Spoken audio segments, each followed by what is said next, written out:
apologize if you've seen me do this talk already. If you're here, it's a little bit of the same. But I'm going to give you a brief overview, but then I thought it'd be nice if you guys have any questions you guys have about anything in the event. We can fire away and I can answer whatever you guys have, okay? My voice is going a little bit because I've been talking a lot over the last 2 days. But Halloween Horror Nights 23, we're back. And man, I can tell you this, it's a year-round process for us to create this event every single year. And the only challenge we face every year is how do we, A, improve on what we did last year, learn from what may have worked, what didn't work in past years, and improve on that. That's what we're about. We've had a team on this event. I've been working on this event for a long time. Our designers have. So we got a lot of history with how the event has kind of ebbed and flowed and changed over the years, and what we need to do in order to keep it current, keep it terrifying, and make sure that we're providing to our guests and horror fans what they expect to see. And with that, that goes into the way of thinking of how we're creating our slate for the event every single year. Past couple of years, we've kind of, the momentum of the event has kind of shifted a bit into more of the intellectual property realm. IPs like Walking Dead, Resident Evil, Evil Dead, because we're finding just in guest feedback, in marketing surveys, that is something that people really kind of want to see. They want to be immersed in brands that they see on television or in movie theaters or in video games that they play. At the same time, we still don't want to lose the essence of some of the original content that this event started with, how Horror Nights became the worldwide recognized Halloween event within the entire world. We want to make sure we're still populating the event with some original ideas as well. So it's a blend of those two things. So I'll briefly run through some of the intellectual properties we're working with this year and talk to you guys about the IPs. Walking Dead. Walking Dead has officially invaded Halloween Horror Nights. We've got a maze based on Season 3. It's called Walking Dead No Safe Haven. And it's, again, all based on Season 3. So it starts in Woodbury. And you're going to see our facade we built that mirrors the arena that Merle creates. Not Merle, the governor creates. Merle fights him. That's our facade. And it kind of carries you through Woodbury for the first half of the maze. And slowly you open up into an enormous prison yard with a guard tower that leads you into the prisons in the show. Again, like I said before, learning from what we've done in the past. We did Walking Dead last year. And we liked the maze, but we felt that it was constricting because of the environment we had placed it in. It was in our disaster cube, which is not a soundstage facility. It has its own share of challenges whenever we're designing in there. So we thought if we're going to do this again, let's bring it over to our parade building. It's a larger space. We have control of the light, control of the audio. We can build bigger sets. So we did that. And when you guys go inside, if you compare last year's maze with this year's maze, it is night and day. The scale is just awesome. The final room in the maze, I'm sorry, spoilers, sorry, but it's cool. I want you guys to make sure you see it. Final room is the cell block. I mean, it's almost to scale where the main characters live and inhabit in the show. So again, it's a night and day maze than what we did last year. We're really happy with it. And that also has kind of infiltrated our street program as well. Walking Dead has basically taken over a large portion of the property of Universal Studios. And we've actually created moments from seasons 1, 2, and 3 that we built. Yes, we built decor items again this year. We learned last year. Last year was all about character. We wanted a wide range of characters, but the decor element decreased last year in order to supply us with the amount of costumes and diverse things that we had in last year's program. But we heard people loud and clear. You guys want set pieces. We do too. So we did that this year. We've got the New York section that we turned into Atlanta.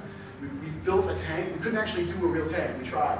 But the weight would actually crush the area that we wanted to put it in. So we built a tank from scratch. Designed it and built it from the ground up. And then you build it. It is awesome. That was real. Everybody thinks it's a real tank. It's not. Completely fabricated. Herschel. We've got Herschel's farm. We built the barn to scale. You can actually walk through it as a guest. It looks as if it's on fire. One of my favorite episodes from season 3 was Clear, where you actually meet Morgan again for the first time in the series since season 1. Those zombie traps, walker traps that he created in that episode we really liked. We've populated our Hollywood area with those. You're going to see the iconic spray paint words that he had all over the textures in the show. We've got in go-go form lit on all of the walls in Hollywood, all the facades. So the program is really expanded. And it's the first time for us to actually take an intellectual property and apply it to the street zone in its entirety. We've never done that before. So again, we're testing things. We're seeing how things work. And so far, all the response we've heard has been very positive on this street program. Much to the chagrin when we first announced, man, my Facebook page and Twitter page lit up. Oh, what are you doing? Why are you doing this?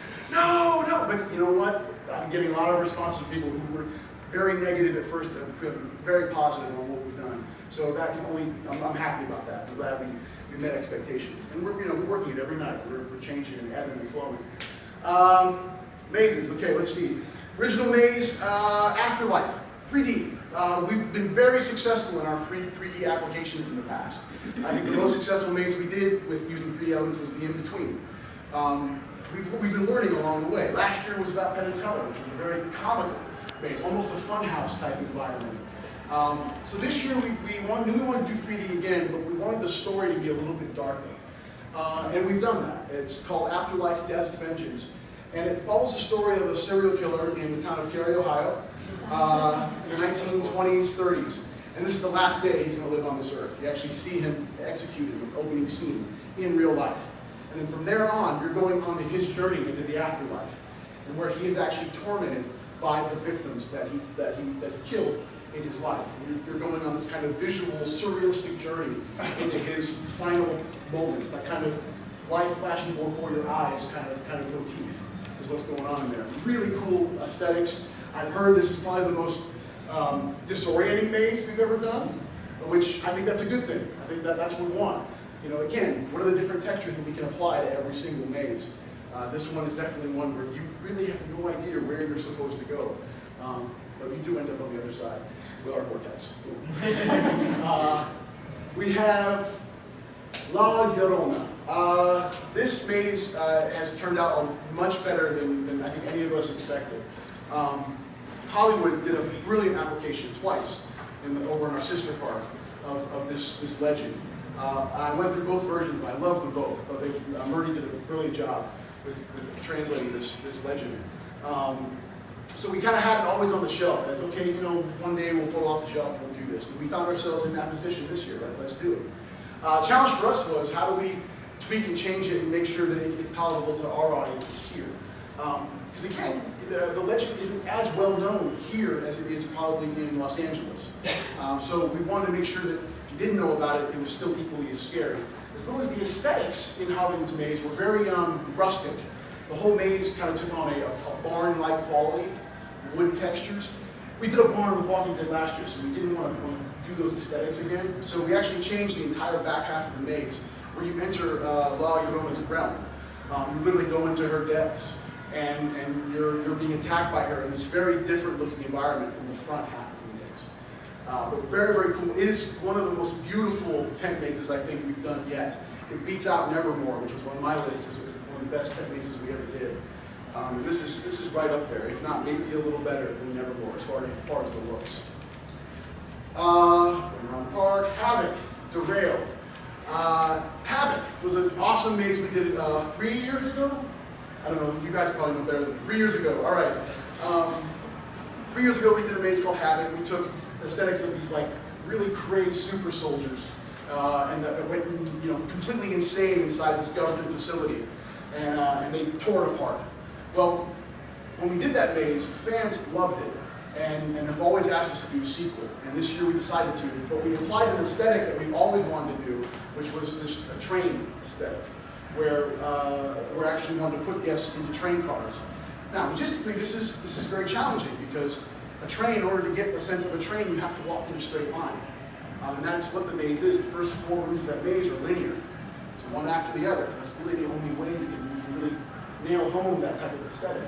The challenge was, okay, how do we still make it a haunted maze? That guests have to kind of weave their way through items. So David Hughes designed the maze, and I think he did a brilliant job in that front half of the maze. And then this is the derailment moment that happens, which is blinding white light. We're using air bladder bags that kind of pinball you through a very tight space. And it opens up on the other end, and it's just complete chaos. Train cars on their sides, train cars tipped. You're walking through ones that are kind of upside down.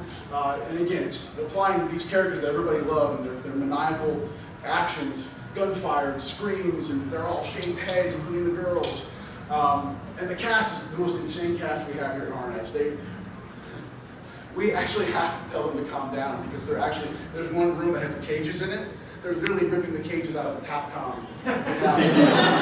Literally, there's like 2 guys that they're awesome. We're coming all the way going through going, hey, you're doing great. Don't, you're ripping concrete. And he's like, oh, he's like, I didn't even realize it. I'm just going crazy. But yes, we know. but the cast in there is awesome. We're really happy with how that maze turned out. Again, we're working through it. This is our 3rd night with guests going through the mazes. We're constantly tweaking things. Sound stages.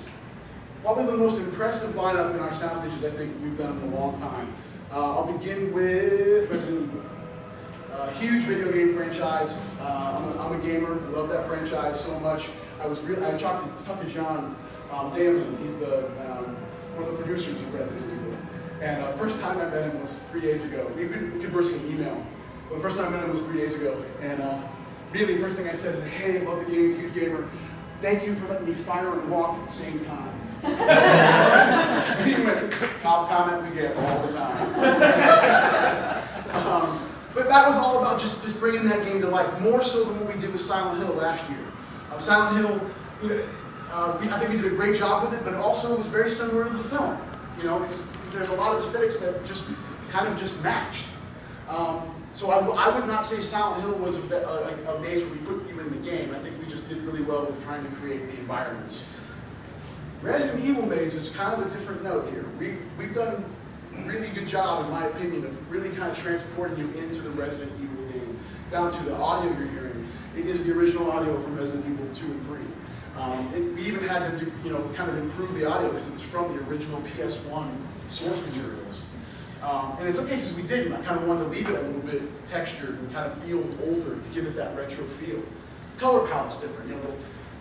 One concern we had going into the event was, okay, we've got walkers, and now we're going to do Resident Evil, and there are zombies in the maze. How do we make them feel different? They are different. Their color palettes are completely different from Walking Dead, which is a lot of browns and oranges and really dark greens. Resident Evil is blues and bright blues and bright greens and whites. So they look aesthetically different. And then we're like, how cool would it be if we put items throughout the maze that you would have to find as a player playing the game? The lighter, ammo, the save point, things like that. Then we said, okay, let's do a pause room. Or it looks as if the player has paused the game to go get some Mountain Dew and pretzels. And there's a scene right there. Now, they called us out, Resident Evil did call us out, saying, well, when you pause the game, it goes to a menu screen. It doesn't pause the action. I went, I know, but this would be cool. And he's like, yeah, So we did that. It's a really cool, almost a horrific museum piece that we've got going on in there.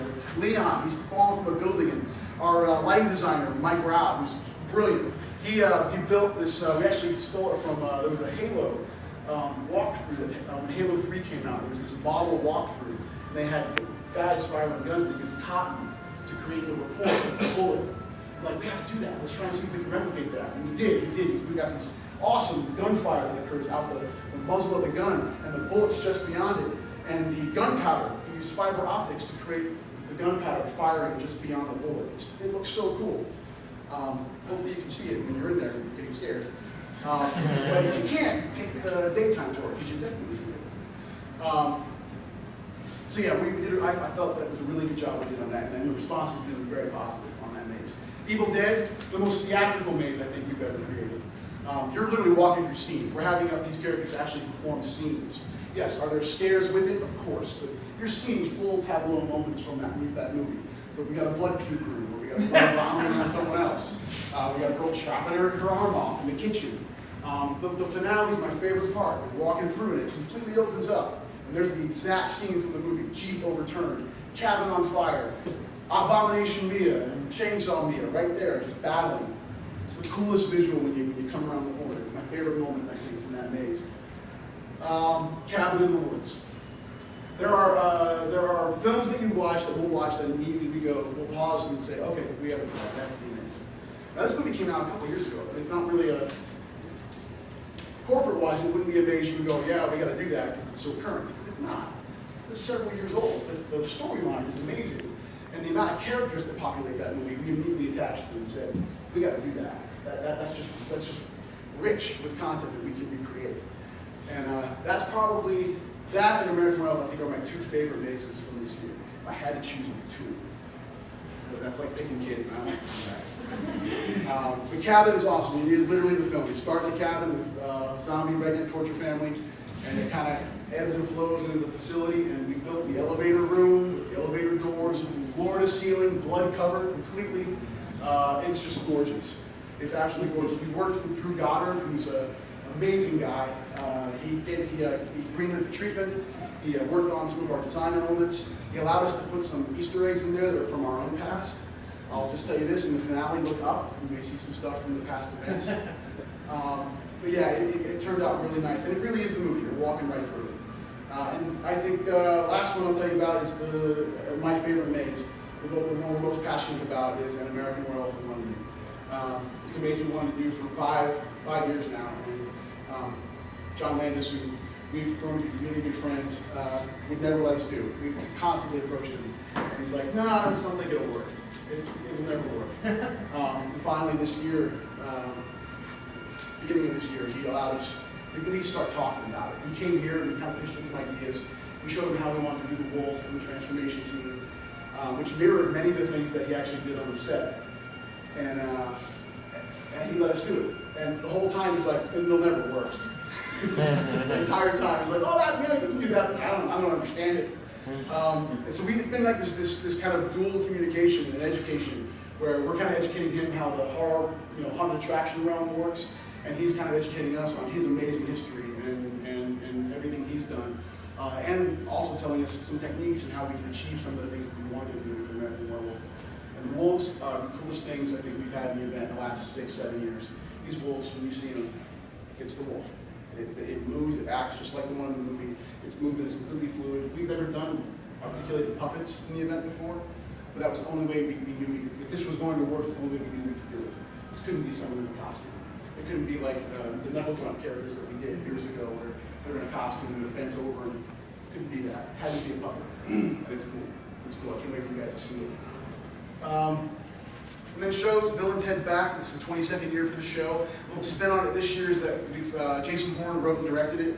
And one aesthetic I told him at the beginning, when he was first starting, is let's make it an actual Halloween adventure. Let's apply some horror aesthetics to it. Down to the opening number into some of the thematics in the show. It has a cabin. It's in the woods. There's teenagers. Opening number is female versions of classic horror icons that may or may not be those icons, attacking camp counselors. So yeah, there's all these really cool horror aesthetics kind of sprinkled out throughout the entire show. And then the one we're most happy about that's back is a Rocky Horror Picture Show. It went away 3 years ago, and every year we wanted it back. And finally they listened to us and allowed us to kind of have it back this year. And it's just great. The cast in that show is probably one of the best casts that we had the entire run when we did it before. It's a really strong cast, amazing singers, and it's just fun. If you've never seen the movie, you're going to have no idea what's going on. But it's fun. The music is great. If you've seen the movie, you're going to know exactly what's going on. And yeah, and we watched it last night. It was great hearing people. It's funny how this event starts. Everyone's real timid with that show at first. No one really wants to do the callbacks and talk over the show, even though we're completely for it and expecting it. First weekend, it's always like, slow up. Like by the middle and the end of the run, everyone's like, slow! It's great. It's great. So again, overall, I'm just really happy with what's going on so far. We're still tweaking. There's a critical eye that we have on the event every time we walk through, and we're still working it and tweaking it and making it the best it can be. But the response so far has been incredibly positive. We couldn't be happier. So that's what I got. What do you guys have? Any questions you guys have? I know I talk a lot. Sorry.